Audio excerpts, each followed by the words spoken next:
Throughout my life, I have come to understand that loss is not just about pain. It is about exchanging something precious for a better future. Hello everyone, welcome to my presentation. Firstly, I'm so thankful you are here. My name is Somya Lintet. I'm 19 years old. I'm originally from Pyongyang, Myanmar. Now I'm studying in Mesalt.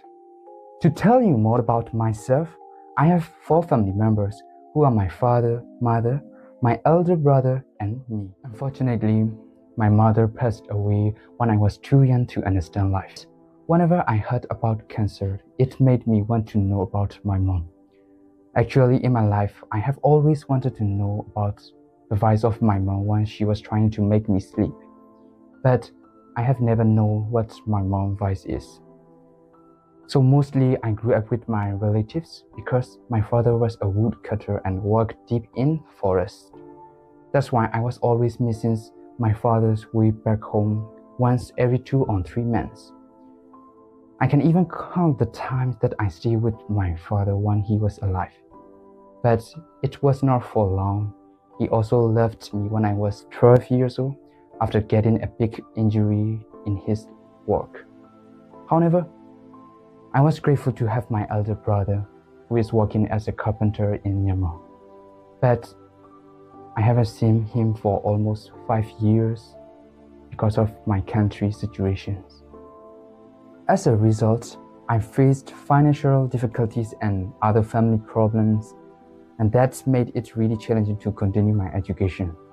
But whenever I decided to stop my education, the desire of my father's appeared in my mind. That is, he always wanted me to be an educated person and to have a better life than he did. That's why the decision to continue my education gave me courage to find a way for my journey. Fortunately, I got a connection with my aunt who is living in a refugee camp in Thailand. Without hesitation, I moved there to restart my education again. As a student in a refugee camp, with limited financial resources made it difficult to continue my education journey. Consequently, I am unable to afford my university education on my own. However, I still have a chance to continue my education with the assistance of this scholarship. I completed grade 10 in Melao refugee camp. Afterwards, I moved to Pudong Memorial Junior College in Mela camp, where I graduated with the highest GPA in my batch. But the certificates that I got from them are not recognized by the government.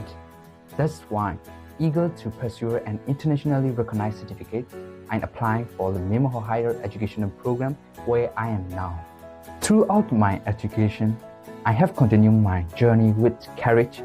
Whenever I faced with a significant challenge, I viewed it as an opportunity to grow and keep moving forward.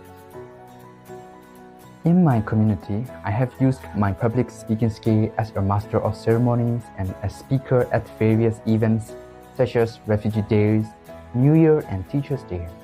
I also contributed in my community for the environmental awareness by creating presentations and documents for the plastic pollution.